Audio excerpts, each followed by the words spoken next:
So Rabbit wrote this article in 1976 that just turned into like this firestorm. Yeah, everyone got in trouble and smashed it. Was Rabbit a shit stirrer? No, he wasn't. You know, when you read the article, it's an amazing article, but it was completely misconstrued. Barrel Surf Podcast. Barrel Surf Podcast. Barrel Surf Podcast. Barrel Surf Podcast. Barrel Surf Podcast. Barrel Surf Podcast. Barrel Surf Podcast. Yeehaw!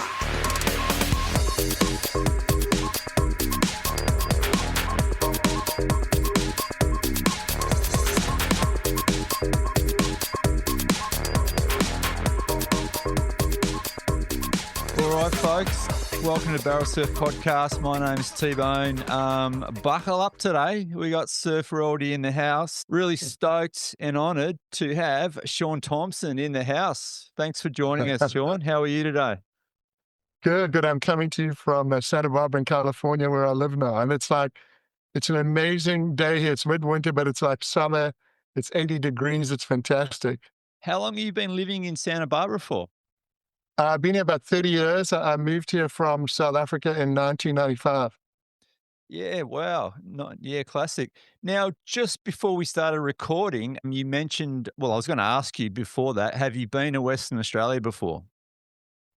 Yeah, I've been down to WA a few times, loved it. I came down there solo, and then I came down there with my wife as well. She loved it down there too.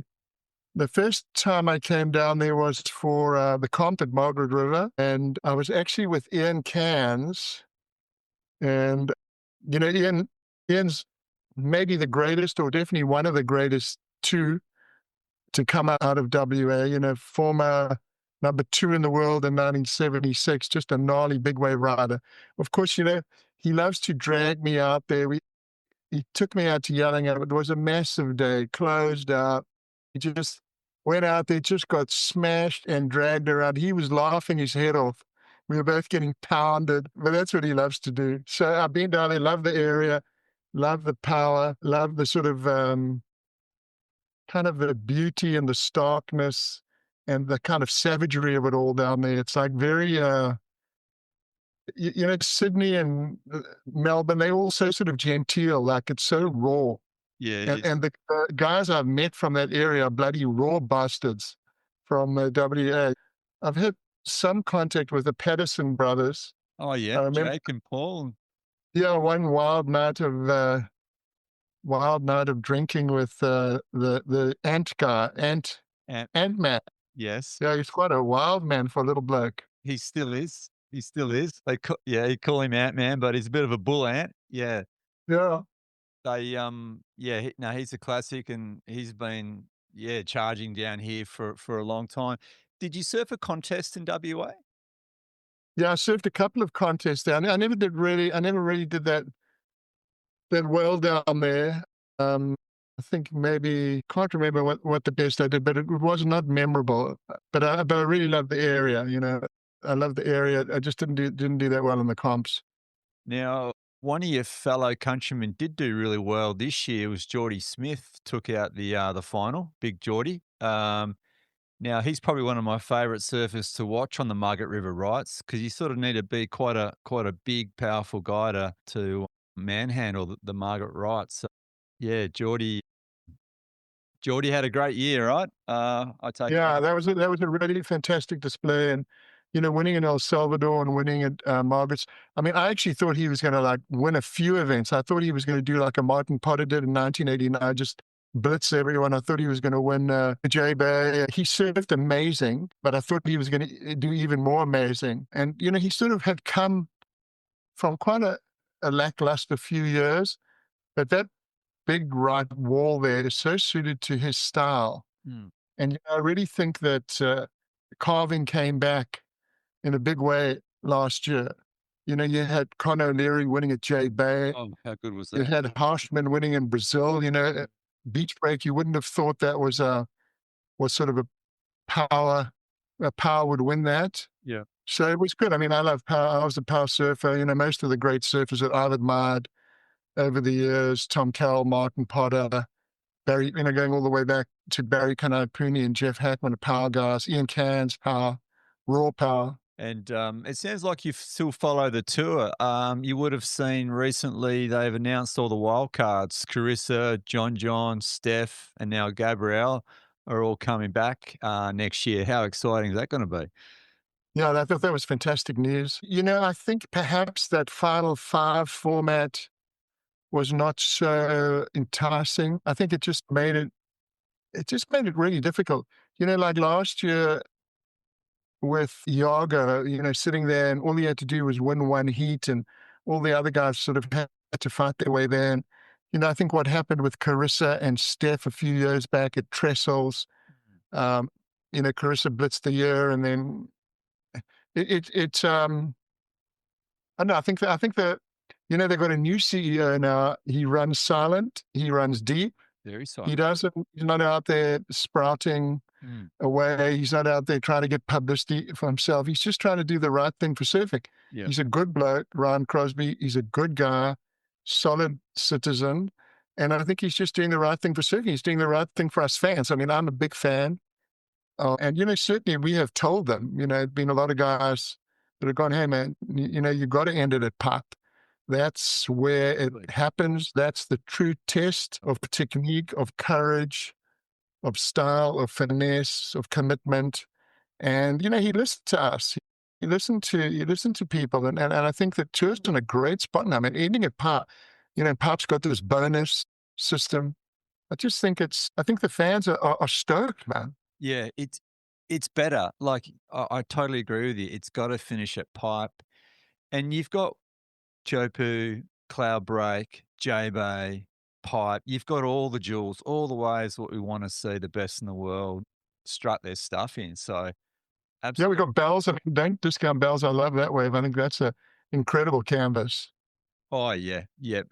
And Margaret River. I mean, Margaret River Margaret's. used to be where they used to have the cut. So we'd always see the highs and the lows. There was a lot of emotions during that time at Margaret River. Yeah, So we got to see some of the athletes. tears. You got to see the tears. Oh, we did. We literally did see tears. And one surfer that jumps out to me is Sally Fitz. Sally Fitz Yeah. didn't make the cut, and she wears a heart on her sleeve. But it looks like she's sitting quite comfortable on the Challenger Series and is going to requalify for next year. She just has, her attitude she just keeps going, Sally Fitz. Yeah, she's got a lot of spirit. But you spoke about tears. I surfed on the tour. I surfed in my first pro contest in 1969. My dad started the world's longest running pro contest. Bells is the world's longest running event, but this is the longest running pro contest. 1969. Surfed my first pro contest in 1969. I surfed my last pro contest in 1989, at the end of the year. That's 20 years. I never cried, ever. And I remember, some guys cry. Not to say that they're boobies or crybabies, but it's like, for me, crying wasn't part of it. You know what I mean? You accept defeat, you move on. In those days, if it was really a tight decision, they called it a 3-2 decision. So you'd have 3 judges voting for the one surfer to win, 2 judges voting for the other surfer to win. When I say voting, they don't vote. You've got scores, but it's just the way it worked out. So it's a very close heat. When you win, win like a gentleman. When you lose like a man. So that's how we rolled. It was just different. I like that. I don't know if you've ever watched Australian Football League, AFL in Australia. There's a team called Collingwood. I know Collingwood, yeah. So we're not fans of Collingwood over here. But that's a Melbourne team. Isn't it a Melbourne team, Collingwood? Team, yeah. Yeah, I watched it when I was there. When they win, they don't win like gentlemen, let me tell you. But yeah, classic. Yeah, I had a mate of mine. I had a brand called Instinct. I remember he played VFL, or they used to call it VFL or AFL. They did. His name was David Adamson. I remember he's a good Perth boy. And we used to head up to Perth, and when we were there and hit all the nightclubs, we had so much fun when we used to come to WA, because they used to have an event at Triggs Point. They did. They had an event. They did. Right there in the city. And then the one year we were there, which was fantastic, they had the America's Cup on. So Oh, we just had the 87. most amazing time. Yeah. Yeah. WA, you guys really live in a beautiful, amazing, amazing spot. The America's Cup, I mean, America's Cup, that was 1987. I remember that. I wasn't old enough to go into the bars yet, but Fremantle, the town, just exploded. It, Oh, it, it just put it on its map. that's fantastic. And the Trig Point, I remember the contest at Trig Point. Stuart Bedford Brown. Yes. Brownie was the guy from WA. Yeah, He was a super cool cat. He was a handsome dude. he was. He was. He was a great guy. Brownie, a goofy footer. And there was this other guy, another amazing. So when I'm thinking back now, is Macaulay or? Dave McCauley. Yeah. Dave McCauley, and he was a good guy. Geez, that guy was a machine. There was like Dave McCauley, Barton Lynch, Damien Hardman. They were like machines, those three. Yeah. They had this, they never ever fell off. They were super fast and whippy. And yeah, they were good. All of them good surfers. That would have been hard for you to compete against them at Trig Point, right? Because it's such a small little beach break. Gave me a thrashing. I mean, they all thrashed me there. I wasn't so good at trigs. I see earlier this year you were honoured with a Lifetime Achievement Award. Great recognition. What did that personally mean to you? I think it was, it was a wonderful, warm tribute.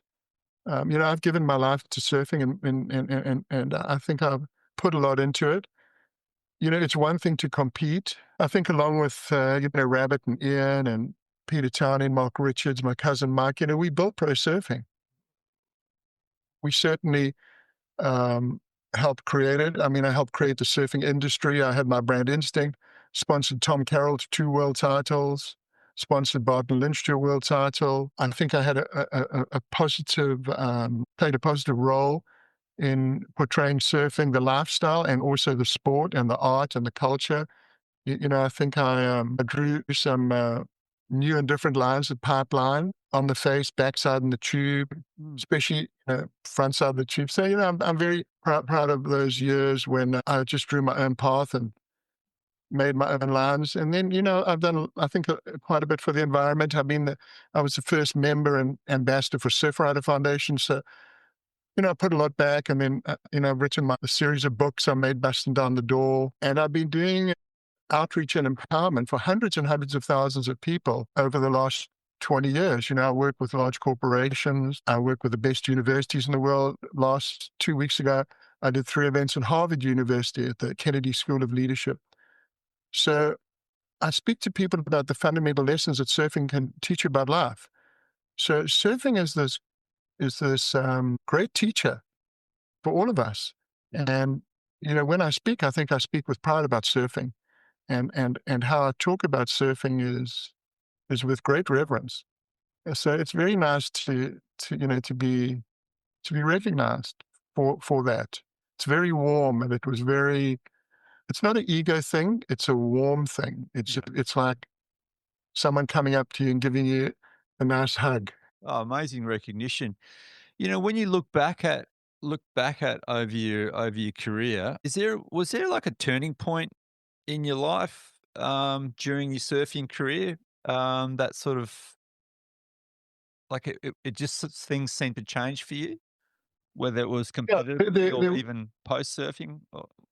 Yeah, there were a number of turning points for me.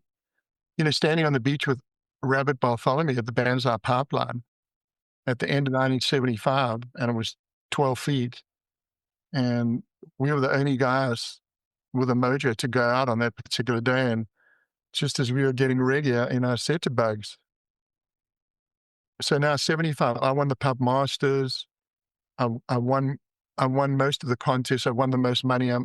Even though they didn't have the World Championship that year, I won the most money and the most comps. So I was like the number one guy. And I said to Bugs, so Bugs, what you going to do with your life? And he said, I would be a pro surfer, mate. So that was a turning point for me. And even then, I mean, wow, pro surfer. It was sort of, it was like a dream. but still, it wasn't enough. I went back to university the following year. I was studying economics and business administration. So I went back to university in 76. And then at the end of 76 was when the pro thing started. And they did kind of a retrospective calculation, and PT won that year. So that was a turning point, standing on the beach with Rabbit and thinking, whoa, this is going to be it. Then I won the title the first touring year in 77. And I had great expectations. I'm a world champ. I'm going to get all these sponsorships and endorsements. And I was dreaming, man, dreaming. Surfing had no recognition or identity in the commercial world or in the mainstream world. Yes, I was well known in South Africa because I was perhaps the only international athlete having success. So, lots of people knew me. But beyond that, in the United States, surfing was nothing. It was disrespected. Australia, surfing was disrespected as well. We were called surfies back then. Surfies. That we were. People, when they thought of surfers, they thought of dopers. That's it. That's the way it was. Yeah. And yes, the pro surfing contest in Australia, Graham Cassidy and Stan Cooper and all these guys, they really helped change the perception. So I went, wow, at the end of 77 and then into 78, I went, wow, it's not panning out like I thought. I moved to LA. I went, no, I'm done with pro surfing. It's just, there's nothing for me. And I thought, I'm going to go to acting school. How about that as a moment of insanity? I spent about 3 months there, and then I went, no, there's no way. I was missing surfing, missing this sort of new tour. And I jumped back on the tour and realized this is my path. Pro surfing is my path. So from 79 onwards, I hit it really hard. I never won again. I came close a few times, came really close. In 85, I led most of the year, and then Tom Carroll, who I was sponsoring, beat me at the end. But I stayed with it and loved it. Loved surfing and tried to do everything I could to elevate the sport. And I think we succeeded, with my contemporaries. By the time we all left the tour, Mark left the tour, and Rabbit and Ian and PT, it was solid, man. It was in a good place. We had the ASP, went from the IPS to the ASP, and it was pretty solid. And then what other turning points did I have during my career? When I first joined Surfrider Foundation in 85, 84, when they were starting, and they asked me, I was the number one guy then at that time, and they said to me, we need a poster that describes the ethos of this new organization. So I found a cool picture of me doing a backside bottom turn at Pipeline. And I wrote the words, do a good turn today. And those words, I think, were a turning point. Do a good turn today. Simple. And this poster, they still have the poster on. I see it every now and then. But that was a turning point. Starting Instinct was a turning point in 1979 because it gave me, sponsorships were hard to come by in those days. The companies didn't have much money to pay you. They were small. Yeah. And then starting Instinct, gave me the opportunity to sort of set my future set up, because I was creating an equity in a business.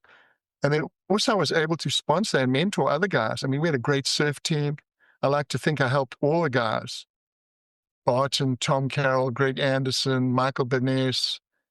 We had really great young surfers. So it was good to, maybe show them a good positive path. Yeah. Because surfing's very dangerous there.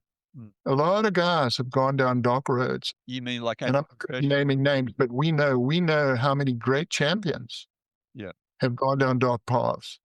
Because, you have this adulation, and all these people want to party with you, and they want to be like part of your scene, and they can just drag you down. And so you have to be, there's an obsessive nature to surfing.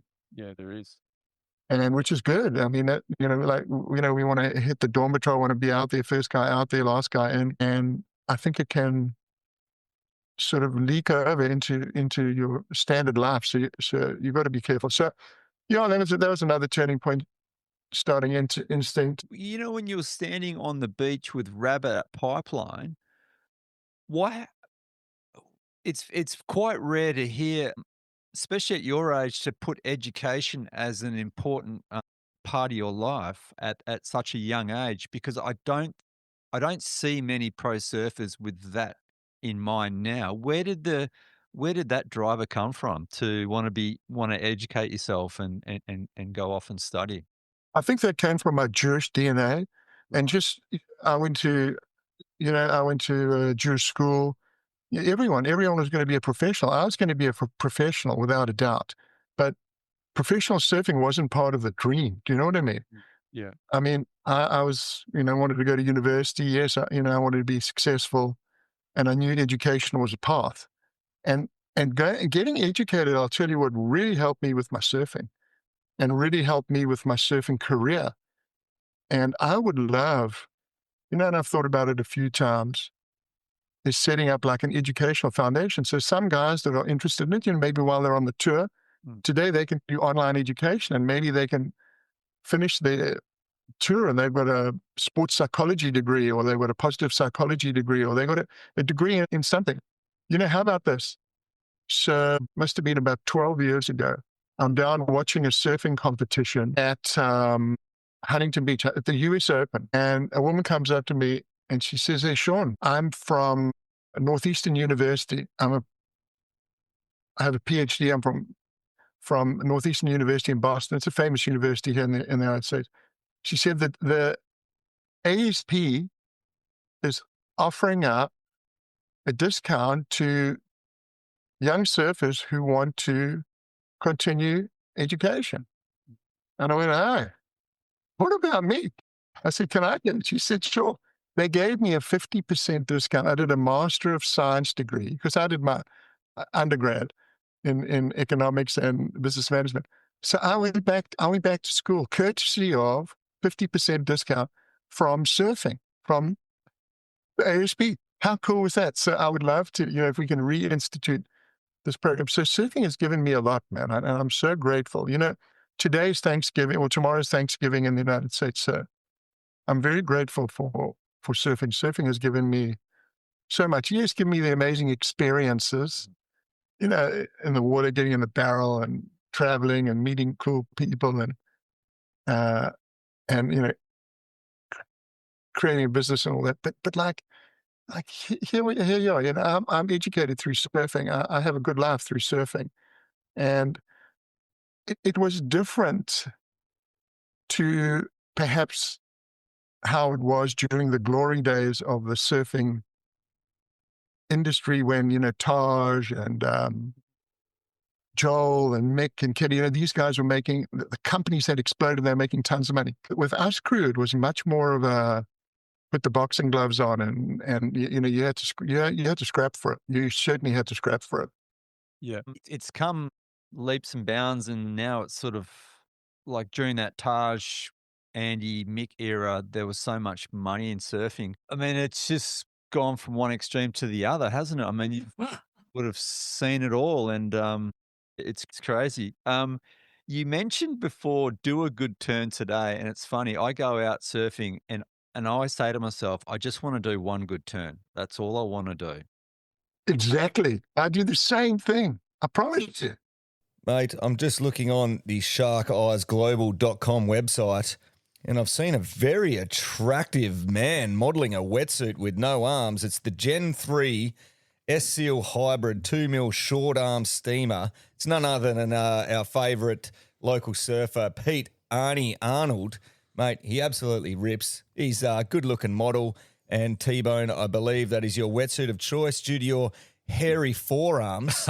You do not need a sunscreen on your forearms, and you love a short arm steamer in summer. Is that right? I certainly do. I love having my arms free in the ocean during summer. So short arm, long leg is my suit of choice this summer. Feeling that wind whisk through your whiskery forearms there. Very good. Yes. Sharkeyesglobal.com. Check it out. They've got a whole new range of wetsuits. They're top of the wazza. Yeah, Shark Eyes. G'day, Nami. Tell us about the latest limited release from Cheeky Monkey. I'll tell you what, Tbone, it is the Noisies Tropical Hazy Pale, and it is an absolute delight. The can says, juicy tropical pale that'll keep you coming back for more. Balanced, highly crushable, bursting with citrus, pineapple, and mango. A tropical fiesta, if you will. Yeah, cheeky monkey. Holy hell, I'll be coming back for more. Yeah, you love a bit of noisies, don't you? As we say in Barrel Surf Podcast, it is a good time to get yourself a glass or a bottle or an inlet case of Forester Estate wines, Adam. Oh, man, I've been loving the Lifestyle Shiraz 23 vintage. It's won about 74 gold medals. It's hardly, you can't even see the label anymore. It's just all gold medals. And, mate, it's very reasonably priced, especially if you go on their website, chuck in the coupon BARRELLED for 25% off, and, mate, you are drinking a $100 bottle of wine for about $20. It's killer. Hi, it's Shaun Tomson, and you're listening to Barrel Surf Podcast. Double shaka. Like, I'm 53 now, and that leads me to the code. I hadn't heard about the code until you sent me through that email before. And for listeners unfamiliar with that, what did you develop? Yeah, so if anyone's listening and is interested, you can go to my website, and this is not, I'm not selling you anything. Go to my website, shauntomson.com, and you can download this. It's called the Code Worksheet. Okay, hundreds of thousands of people have done it. I do it with the biggest companies in the world. I told you the most famous universities, everyone, and hundreds of thousands of people write their code. So what is it? It must have been about 20 years ago, where the kind of my adopted home break. I mean, it's become very, very busy there now. But I used to surf there a lot. I was facing a big environmental challenge. Homeowners were connected up to septics. When it rained, the water table rose, septics overflowed, flowed out into a river, and all the sewage was flowing in the break. Surfers are getting sick. And these were very expensive homes in this area around Rincon. So the same guy that phoned me up when he was starting Surf Rider phoned me up and said, "Hey, Shaun, Rincon's got a problem. Help me fix it." He told me the problem. I said, "It's a huge problem. It's like me and him." He said, "It's an $8 million problem." And he said, "I'll give you a $100 budget to help solve it." So I went, "No, Glenn, you're crazy." He said, "No, this is what we'll do. We'll bring a group of kids to the beach, and we'll bring the water board, and we'll bring these environmental groups, and we'll bring the media, and we'll create a groundswell around this issue." Wow. He said, "So you've got $100 to inspire the kids, about 100 kids." So you talk about a turning point. This has been maybe the biggest turning point in my life. So I went home, I bust out a sheet of paper, and in 15 minutes, I wrote 12 lines, every line beginning with "I will." And I wrote 12 lines of the fundamental lessons that surfing had taught me about life in the form of 12 commitments. I will always paddle back out. I will never turn my back on the ocean. I will paddle around the impact zone. I'll never fight a riptide. I will honor the sport of kings. I will watch out for other surfers after a big set. Just basic principles that all of us, we surfers, we adhere to. Maybe they're unspoken, but I wrote them down like they're 12. My 12 favorite ones. And I printed up a little card, and I printed up 100 cards. I even managed to misspell commitment, the word commitment. I will take the drop with commitment, because I was thinking about pipeline, paddling over the edge there. And then I printed the cards up and gave them to the kids, and it turned into a groundswell. Ultimately, all these environmental groups got involved, and all this different political people got involved. We solved the problem, but the cards kept on going. So the cards kept on going, and then we put the cards in the pocket of our board shorts and our shirts. So lots of these cards were getting out there. And then ultimately it led to a book. I wrote my first book called Surface Code, 12 Simple Lessons for Riding Through Life. And then it led me to speaking at, corporation schools and universities. And it took my life path down a different direction. And then we lost, my wife and I, we lost our son in 2006. Right when my book was at the publisher. And so that was a terrible time. But ultimately surfing and then speaking about the code really helped me. And I could see that it helped other people too. So, they had this thing, the foundational basis for psychiatry and psychology is called talk therapy. So mine is write therapy. You write 12 lines, every line beginning with how well. You write it in 15 minutes and you share it. So if you're a family group or you're a business group or you have a team or a sports team, everyone writes the code together, 15 minutes, that's it. And then they share it, they stand up and they read it to one another. Like if I do it at a school, I'll speak to a couple thousand students, they go back to the class, everyone writes and then shares their code. So what does this do in our broken, turbulent, divided, polarized world? When people read their code and they see what everyone else has written, they see that we've all got the same values. Doesn't matter what religion you are, doesn't matter what race you are, doesn't matter what nationality you are. We've got the same values. We want to be better. I want to help others be better. That's it. That's what I've observed with hundreds of thousands of people. And this little code process really brings people together. And I do it with these massive corporations, and they get so stoked. Surfing brings people together. Even though they're not surfers, surfing has this allure. Surfing has this attraction. It's like, we all grew up, we all read the Voyage of Ulysses, Odysseus and Homer. This like these elemental stories of the ocean and the sea. And with us surfers, and they think of turbulence, they think of risk, they think of danger, they think of solitude, they think of uncertainty, which is like a reflection of life. And people just love it. And this code has so much resonance. And I'll tell you what, if I want to be remembered for one thing in my life, I want to be remembered for inspiring people to write their code through Surface Code, the code I wrote. So I now get hundreds of thousands of people to do it. And I got to say, I love it. And like, I'm 70, I just turned 70. I feel like a grommet on this mission. I feel like I'm just starting. If there was one principle in that code that what would you recommend or what would you live by if you could just pick one of those principles? I will always paddle back out. I like that. Yeah. It's very hard though sometimes when I can see the message is not just for surfing, it's for every day in life, always paddling back out. That's a tough one, isn't it? I'll tell you which is the funniest one though.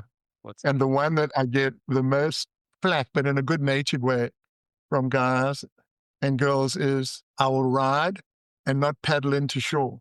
I will ride and not paddle into shore. Guys, hey, Shaun, man, I had this appointment. I had this really important appointment. And my wife said to me, why are you late? And you're just always late. I've got to get, you've got to get that last wave and you can never paddle in. Yeah, how frustrating it is when you do paddle in. But no, I like that too. I've got to remember that next time. Just on your resilience, it sounds like you've lived through some deep loss, but you've also had some incredible highs. How's that shaped the work you're doing now? Because you do a positive waves, you do a bit of speaking, public speaking as well. Yeah, I've had highs and lows, and it's very it's like surfing really helps. It helped me, when I lost my son, and I had to try to get back into the world again, and I couldn't go surfing. Surfing was finished for me, and my stoke had gone out. That fire. And I remember a guy kept saying, hey, Shaun, I want to take you surfing. Old mate, we used to sit next to each other at school in class. Hey, Shaun, come surfing. Nah, I'm not going to go surfing. I had no. And I must have been a few months later, my mate kept phoning me. Said, okay, I'll come surfing. Now, about an hour, maybe 2 hours before I lost my son, I spoke to him over the phone in South Africa. He was at my old school. And he read me this amazing essay that he'd written. And I went, hey, well, I didn't know it was an essay. I said, hey, Matthew, that's amazing. And it was about tube riding. Yeah, wow. And I said, where'd you get that from? He said, no, I wrote it for school essay today. And there was words in there, the light shines ahead. It was about tube riding, when you're inside the tube and it gets dark in there and you can just see that little bit of light, and you're aiming for that light. The light shines ahead. So it was amazing. It really touched me. And then 2 hours later, my wife phoned me up with the horrible news. Played this dangerous game he heard about at school that the kids were playing.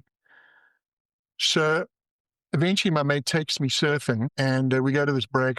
I've never surfed it before. It's early in the morning, East Coast. So the sun rises up through the ocean. It's like boiling up there, that sun. It looks amazing. And we paddle out. It's like 4 to 6 feet, perfect, just my friend and I. And, we paddle out, and it's very emotional for me to paddle out, for that first time, and I'm crying, and the waves just sort of washing my tears away. It's an amazing feeling. It's like the ocean sort of cleansing you or just helping you. Yeah.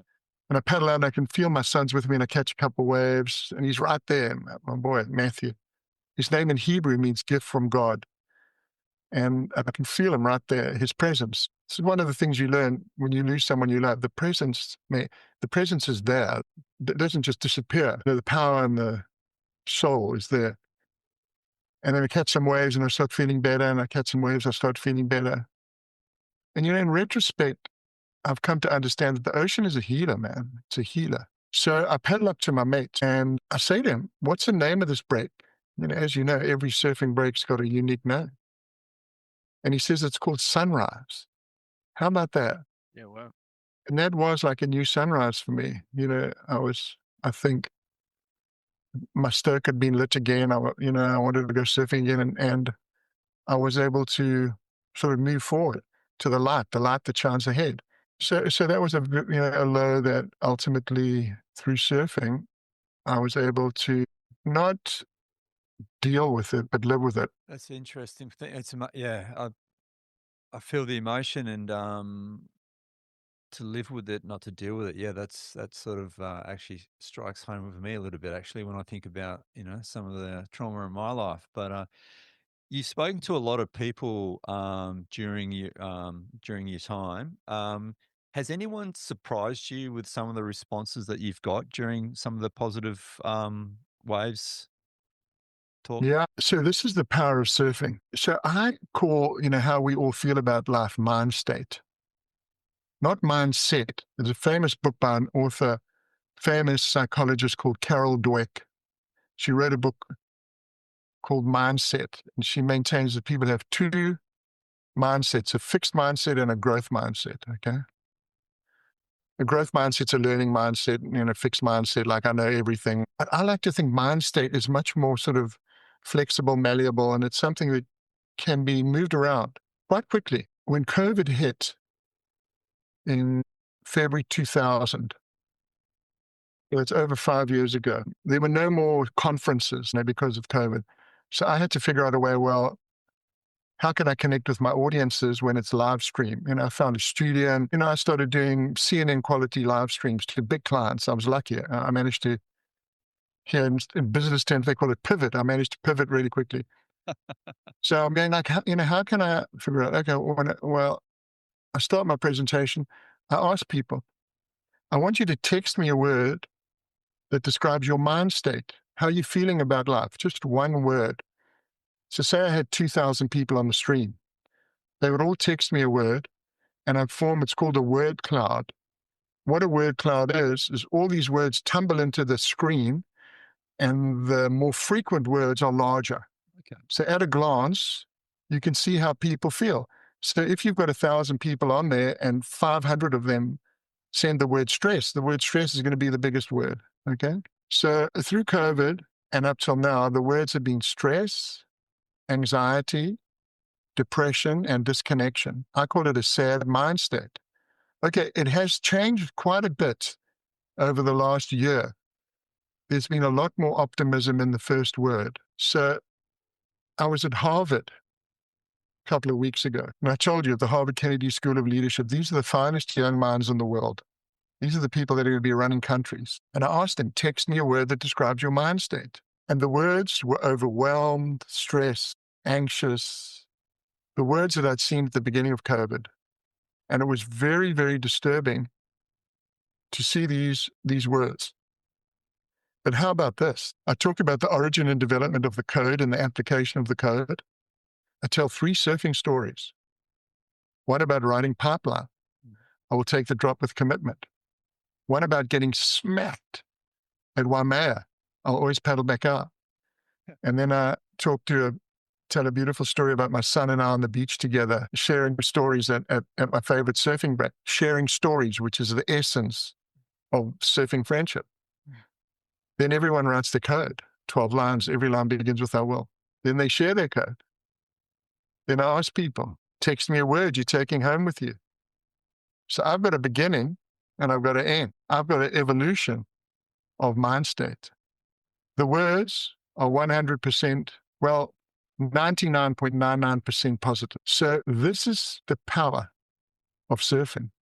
You can change mind state at the very highest academic level. I'm talking Harvard, Kennedy School of Leadership. The power of surfing has got such a, as surfers, we take it for granted.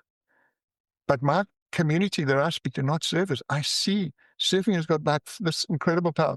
So it's super fun to be able to create this transformational change in mind state. It's really fun and it's stoking. It sounds like surfing influences the way you speak and motivate people and talk. So it sounds like it plays a major part in how Huge. Surfing is so powerful. It's incredible. Just taking a turn. I'm just going back to that conversation you had with Bugs on the beach at Pipe. I've been lucky enough to meet Bugs when he came over to Margaret River when he was doing commentating. You co-produced and you co-wrote the documentary film "Busting Down the Door." Well, I'll tell you what, with Busting Down the Door. So this is what happened with Bustin'. So Rabbit wrote this article in 1976 that just turned into like this firestorm. And everyone got in trouble and smashed it. Was Rabbit a shit stirrer? Pardon? Was Rabbit a shit stirrer? No, he wasn't. When you read the article, it's an amazing article, but it was completely misconstrued. Wow. Yeah. There's a couple of people that had some access to grind there, and they used it sort of and I think they really misconstrued it. And Rabbit's a great writer, great thinker, perhaps one of the greatest thinkers in surfing. So after I lost my boy, and I'd come out with Bustin' Down, I was sort of looking for another project. I found that like when you have loss, you got to do stuff that's good. Mm-hmm. And I always thought this was such an amazing story that it had been it's sort of been overlooked over the years, that it had been sort of swept under the rug, and people were trying to recreate history, and Jeremy Gosh, a young guy I had met, who we'd been discussing doing a whole series of documentaries about pivotal moments in surfing.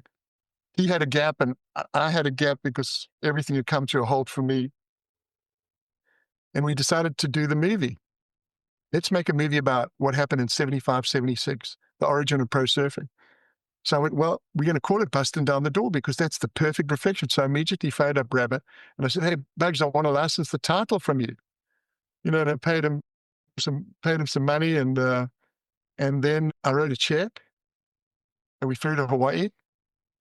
And we interviewed 33 people and came back and cut it into like a rough cut. And then went out, and, I knocked on doors and raised every cent of funding. And we made the movie. It took us about 18 months. We interviewed Rabbit, and Rabbit was like the two big stars of the movie, I think, are Rabbit and Eddie Rothman. Those are the two stars. And the movie was great, and I'm super proud of the movie. We won a lot of film festivals, but it tells it's a great story. Did you travel to Hawaii in 75 with Rabbit and MR, or did you all three of you sort of go separately in your own way? No, we were all separate. We didn't really hang together. I mean, I suppose I was way more friendly with Rabbit than I was with MR. Not to say I wasn't friendly with MR. We were friendly. But I think Rabbit and I were more, sort of MR lived down by Chun's, reef on the other side of Whaaaaaatt. We lived up, bugs would come to my place for dinner and we were closer, but together on the beach, we were super friendly. And in the water, it was war, but in a good way. It was war, full on war, but it was in a good way. When you say war, was it like confrontational, physical, or just more? No, in a good way. It was just like Bugs wanted to blow me out the water. I wanted to blow him and MR out the water. MR wanted to blow all of us out the water. It was on. Like Rabbit says, it was on. And, we just wanted to be the best guy on the water. It was very, the free surfing was just as important as the comps. We wanted to be recognized as the number one guy on the North Shore. Mm. And it was a good pure mission. And no matter where we surfed, whether it was rocky, backdoor, off the wall, Part, Sunset, Waimea, Laniakea, Haleiwa, those are all the spots. We wanted to be the best guy. With the locals, with the Hawaiians, how did you personally navigate through the potential conflict and the tension during that time as a young guy? The respect was always there from our side. I mean, we revered these guys, Barry Kennard Pooney, Jeff Hackman, Reno Avalera, Jerry Lopez. There was a perception that maybe with this article, there was a lack of respect, which was, I think it was just perceived the wrong way. I'll tell you what, there's one thing that we didn't cover in the movie, because I didn't want the movie to be about me. The movie was a collective, so I had to be careful that, it was about a group thing. But what happened, and it's not really understood much, is that my father invited Eddie Aikau to come to South Africa to compete in 1972. Okay, this was during the time of apartheid in South Africa, of segregation. So Eddie came to South Africa and Eddie Aikau? Eddie Aikau came to South Africa at the invitation of my dad and went to check into the Malibu Hotel. The Malibu Hotel, can you believe this? And the manager said, "No, you're black, you can't stay here because it's a whites-only hotel." So my dad heard about this, so we went down and grabbed Eddie. I was like 15 or 16. And Eddie came and stayed with us. And I don't think he ever forgot that, okay? And then I would take Eddie surfing, and, it wasn't a good time for Eddie because, he was like, suddenly he was sort of subjected to this racism, you know what I mean? But not from it was sort of the institution, not from South Africans, because, everyone, the people that he came into revered him. So we then, we had a big party for him, and we introduced him to this Australian couple, Daryl and Lynn Holmes. He was a surfboard shaper. He used to make our boards. And the Australian couple, Daryl and Lynn, took him down to Jeffreys Bay. And he spent like a week or a couple of weeks down there surfing great surf. So now he's been shown aloha by South Africans and by Aussies. Okay. So now when this whole drama hits the stands there and he becomes the peacemaker, I believe he had a great affinity for Aussies because of what had happened to him in South Africa and how these guys had shown him the aloha, taken him down at J-Bay and us having him come and stay with us. So I think that helped a lot. And then after the following year, after the whole busting down the door thing, I had my personal beef in Hawaii with the gang.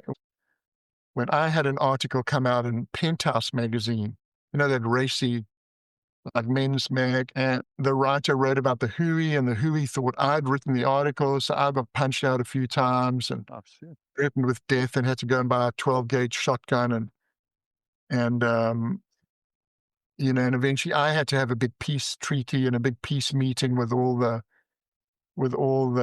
tough guys, and then all the Hawaiian surfers came to support me. I think it's kind of similar to what happened with Rabbit and Ian.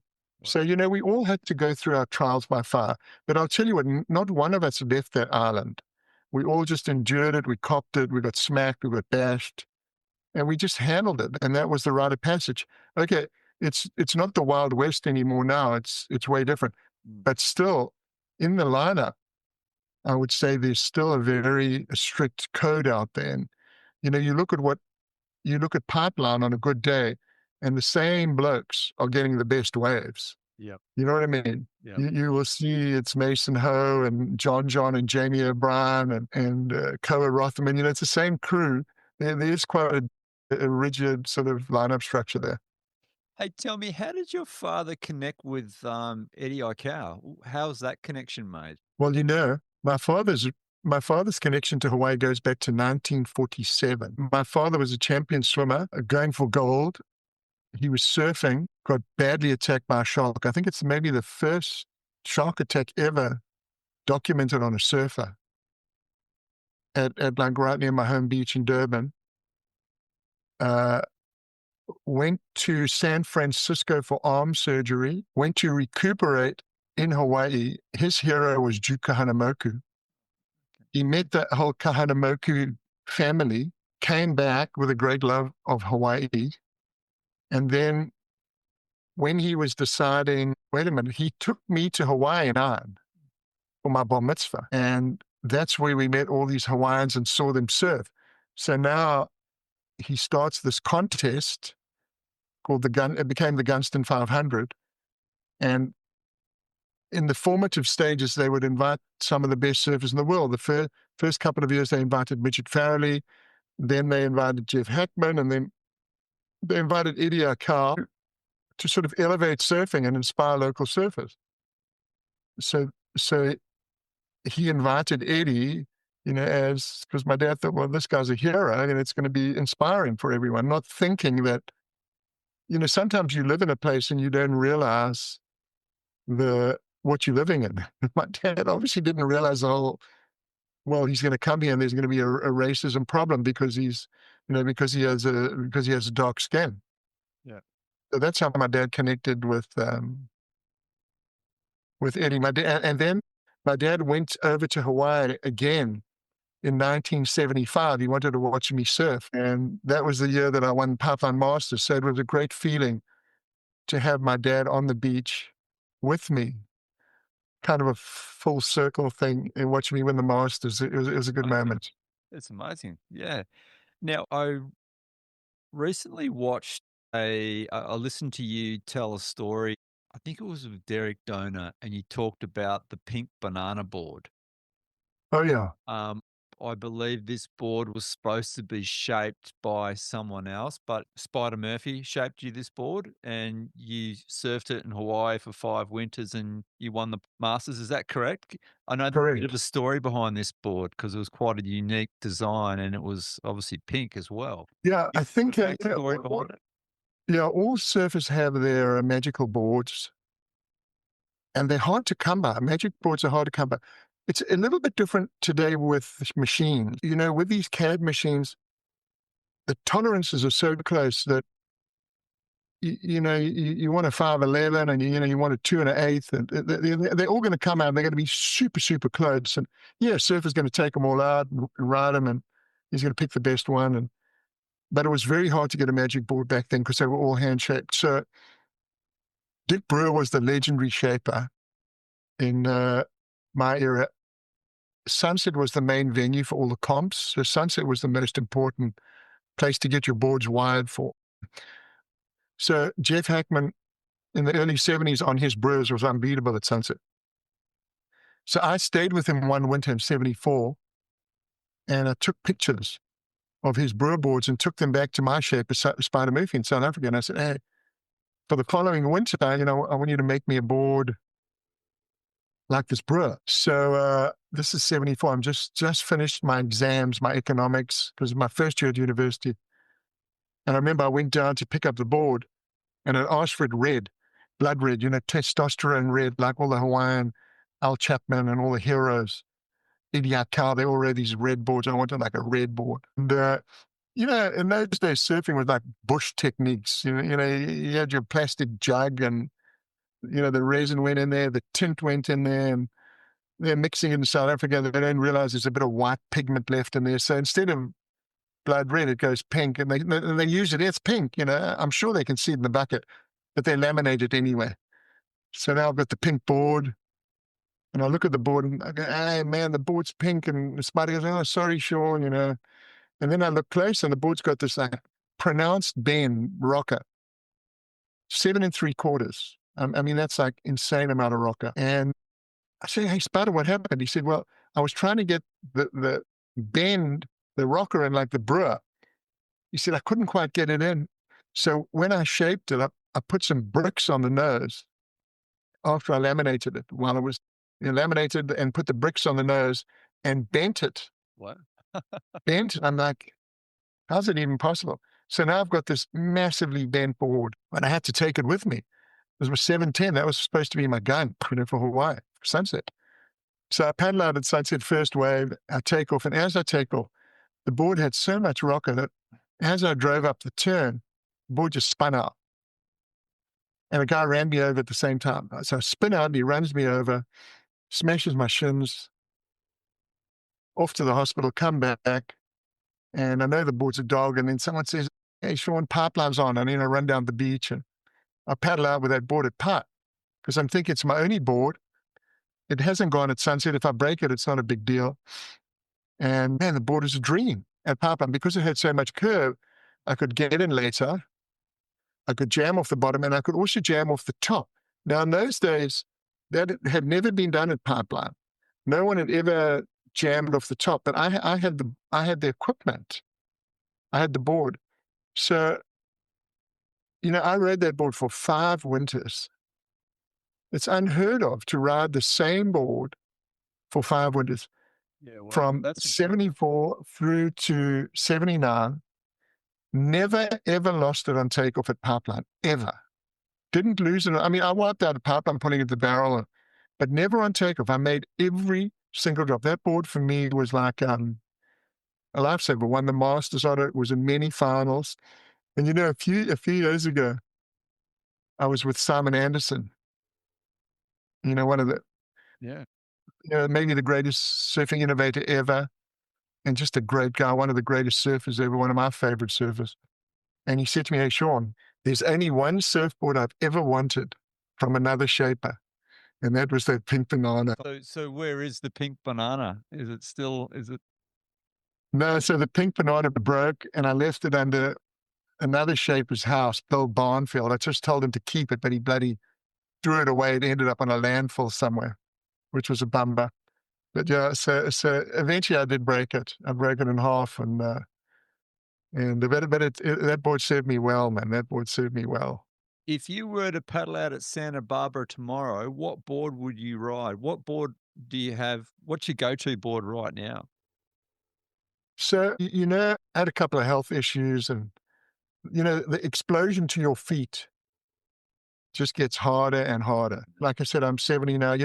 Up until 64, I thought I was like power still. I'm going, hey, Kelly Slater, I want you 6 to 8 foot J-Bay. You and me. We'll have a good go. So, I was still competitive hardcore, but it really dropped off. And, now it's, suddenly you take off and you go to the falls and you go, what? And then, you've got to really work hard to keep the explosion. Okay. So I've got 6'4", maybe my main board 6. I've got a 6'8". And if it's like 8 feet, I pull out, I've got an 8.0, which is kind of like a sort of, almost like a sunset gun that's really fun to surf. It's actually fun to surf when it's 6 feet. But I'm not into the life-threatening stuff anymore. Yeah. I mean, like you say, it's great to go out there, do that one clean killer turn, Exactly. or that one big cutty off the top, and sure, you feel good. Hey, Shaun, I've got a question from a friend who wanted me to ask you this. It's about the so-called biggest wave ever surfed, claimed by Greg Knoll. It was a ride at Makaha. Apparently, you witnessed it. Is that true? And you Yeah. Well, Albie Felsen took a photo of it. Okay. It's been denied that that's a photo, but that is the photo. So we were staying at Makaha on the top floor. We stayed there for the winter with my dad in 69. And I'd surfed the day before. It was massive with 6 guys. It was like I nearly drowned that day. But the next day was huge. He paddled out there, and LB Felsen, who made Morning of the Earth, filmed it. My dad filmed it on Super 8, and I was standing there, and we saw it all. Huge wave. And at the time, I suppose it was the biggest wave ever ridden. But, the waves the guys are riding today, I mean, Nick van Rupp and, Gerard Shanker's brother, or I can't remember what his name is, and, what Garrett McNamara was doing in Laird and those guys, or what Kyle Lenny. You're talking monsters. And even, what the guys are riding at Jaws, what they're paddling into Jaws, it's sort of another, it's another level. But at the time, that was the wave. Yeah, that's crazy. Now, Shaun, I'm going to let you go pretty soon because I know you probably need to go have dinner. We have a few standard questions on Barrel Surf Podcast we like to ask our guests. The first one is, and this could be a hard question to answer, but what's the most memorable tube that you've had in life that's still, you still think about it today? Yeah, that's a good one. So for me, there's two. One at the Bay of Plenty, which was my wave in South Africa where I grew up. I was the only guy out. It's so different today. Every single ride today is captured, logged. Yeah. There's no anonymity. There's no wave that gets by. It's like every wave is captured. You know what I mean? The waves don't run free anymore. So this was like a big day for Bay. It was like 10 feet solid, dredging. Bay of Plenty is like Kira on steroids. Just a gnarly, radical grinding, but not a perfect grinder. It's super technical. So I remember I was riding a 7.7 made for Hawaii, Spider Murphy. And it was like a gray overcast day, only going out in the water, dead low tide. They call it a spring low, minus tide. And I remember I dropped into this double up mutant beast, and I set that line, and I was flying along, deep, deep inside. And with that tube, it sort of runs ahead of you, and then you run back to the tube, and then the wave spat while I was deep inside, and it lifted me right off of the water, the board, and me, and I was like flying along, and I'm flying along on that sort of burst of spit in slow motion. That's what it felt like. Felt like that wave was just folding over ahead of me in slow motion, and I'm flying through space. And then the spit reverses, and it hits me back in the face. It comes back at me going the opposite way. I don't know how that could have happened. And then I burst through that, and then landed, and then came out. So that for me that was like 1974. That was a long time ago. It was beautiful because it was just me in the water, that solitary experience. Okay. Then I had, and I've seen it on media, I had a wave at Pipeline in 77. So I just won the world title. I was on the Pink Banana, and it was solid 12 to 15 feet. But it hadn't capped up on the second reef. It was just first reef. So first reef's where the danger is, you know what I mean? And when everything just magnifies on that reef, that is where you're going to die. That's where the guys cop it. And I remember I had to pull him backside, no hands. Like you could do the row grab technique or the hands. No hands was like, for me, that's the sign of a man, no hands. Yeah. So now I'm blasting through it, and I see ahead of me, it's getting shallower and shallower and shallower. And there's a part there where I tell you what, the coral, man, it looked black. It looked black. And it's the only time in my whole life where I've gone, please God, don't let me die.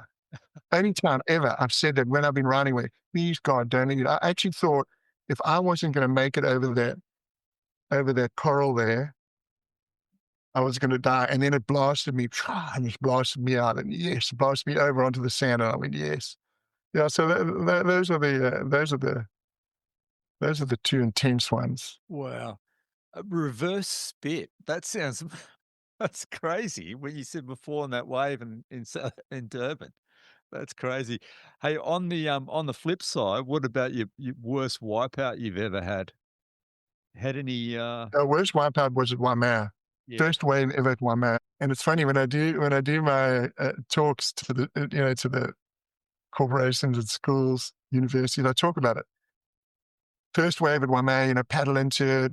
I'd never ridden it before, had a borrowed board. It was in the final of the Smirnoff Pro. I'm against the Aussie legends and the Hawaiian legends.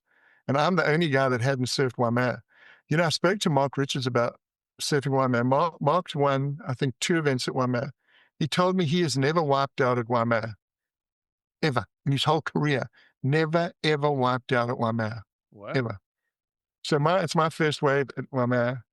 And I remember paddling over the edge, and everyone was sitting there, and I'm determined to get the first wave of the final. I jumped the queue and paddled into the wave. And as I leaped to my feet, I go, man, I got this. When you have that like arrogance and hubris, not a good thing, not a good attitude to have when you ride in Whaaaaaatt for the first time. And then as I jumped to my feet, that wave went vertical. It's sketchy. And today the guys have got a much better skill set. They go vertical and they just sort of, it's like they stab the rail into the water. But I just went vertical and I just fluttered through space.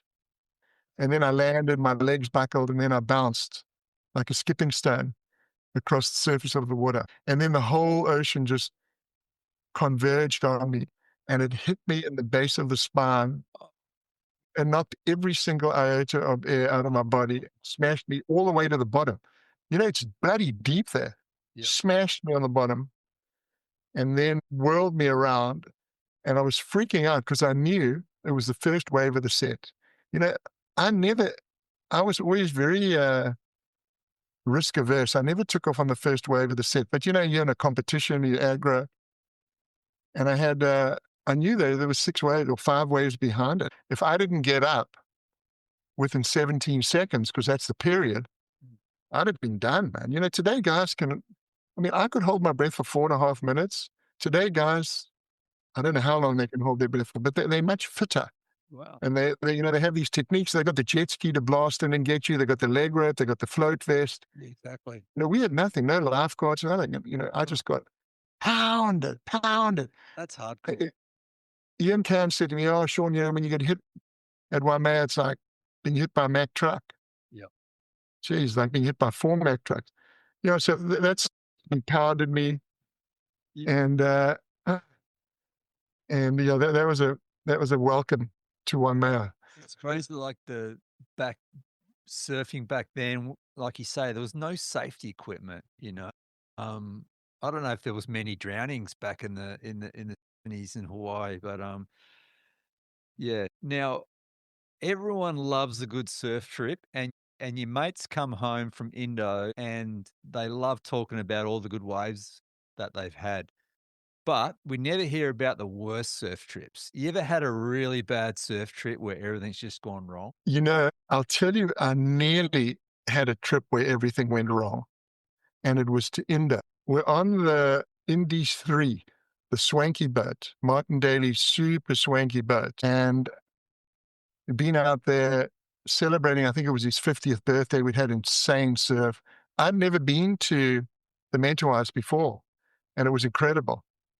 That wasn't there during my career, these sort of perfect waves. They hadn't been discovered yet. It only really started to happen in the early 90s. So it was an amazing trip. And now we get transferred to the little Indies boat. That was the Rip Curl search boat. I think it's called Indies Trader 1 anyway. So we spend the night on the boat, and now we chugging into the harbor at, what's the name of that harbor? I can't. Yeah. We're chugging into that harbor. Now, I'm with a guy, and he's been filming a documentary about kind of the drug trade, a South African director, with Martin's approval. It's the middle of the night, and it's about an hour before we're supposed to hit harbor.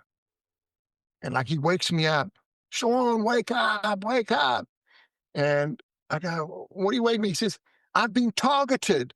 I've been targeted." I'm going, "What do you mean you've been targeted?" someone's planted drugs. Someone's planted drugs on me. And, as you walk into the airport in India, there's a huge picture of a 9mm and it said drugs equals death. And what do you mean, Tony? He said, come and check it out. Come and check. There's all drugs in my board bag. Yeah. Shit. I go down where all the boards are stored, unzips his board, and he shows me this big plastic bag filled with this like yellow substance that, if you're in a movie, it looks like heroin. I go, what is it? He said, well, I think it's heroin, like this huge bag of it. I'm going, what? We all gonna get executed. I go, give me that bag, and I just throw it overboard. I throw it over. I go, okay, we got to search this whole boat. He says, I've been targeted. There was someone that didn't like me, and I'm going, gee, can you imagine? I mean, we're all gonna be executed here. So I had everyone go through everything on that boat, making sure that there was no other substance or whatever it is. Man, that would have been. I'm freaking out. So now we chuff into the harbor. We get in the harbor, load everything up, and now we're heading off to the airport. And I'm going, there's got to be an explanation for this. I'm going, who in the film crew has left? Who left early? So he goes, oh, I know the one guy that left early. I said, I want you to get him on the phone right now. Yeah. And put it on speaker.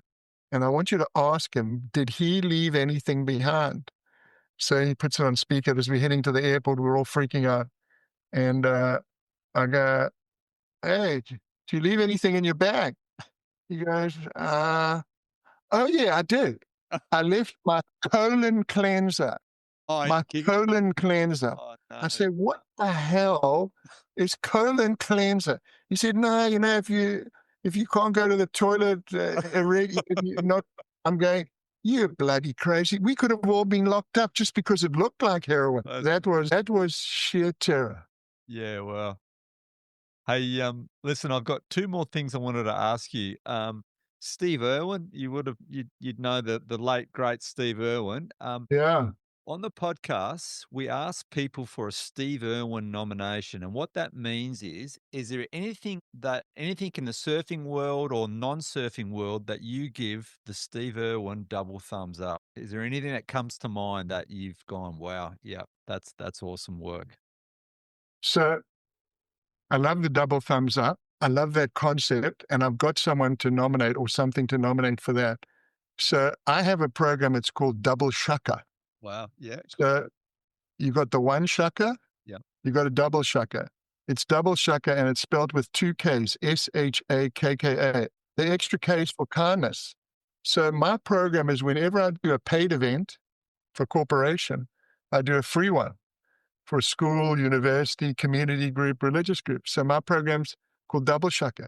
But I'll tell you who I nominate for 2 thumbs up, and that's Surfrider Foundation. And I would like every single surfer on the planet to become a member of Surfrider Foundation. The more members we have, the more power we have to make sure that, the beach is not going to get shut down because they want to do up a bloody multi-million-dollar development or restrict access. Double thumbs up, Steve Irwin style, to Surfrider. I love the double shakas, the concept behind that. That's awesome. Now, on the flip side, we've got the Clive Palmer Cup, which is the double thumbs down. Now, Clive Palmer is a greedy politician and basically tried to overtax us West Australians. So we're not a fan of Clive. Is there anything that, let's put it bluntly, given you the shits and you'd want to give the double thumbs down to? Yeah, so I'm going to give the double thumbs down to anti-Semitism. Yeah. It's become a terrible virus around the world. People should be able to worship in any way they want and not be hated because they worship in a particular way. No, that's a powerful Clive Palmer nomination. Yeah, people should be able to worship and do as they wish. So, no, thanks for that, Shaun. Well, mate, we're pretty much going to wrap it up now. As was said at the very start of the podcast, 2026 is looking super exciting. Who are you looking forward to see both in the men and the women for next year?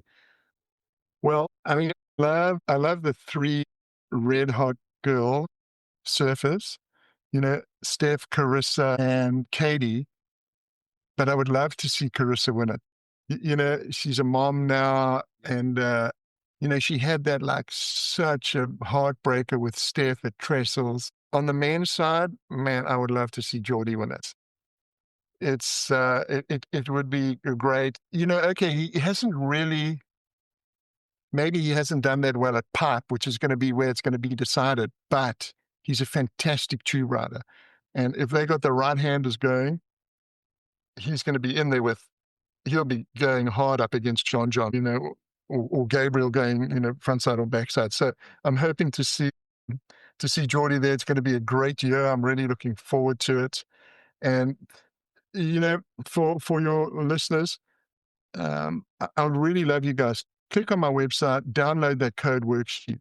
It's 15 minutes. It's super fun. It's a great program to do with your family, with your friends, with your business group.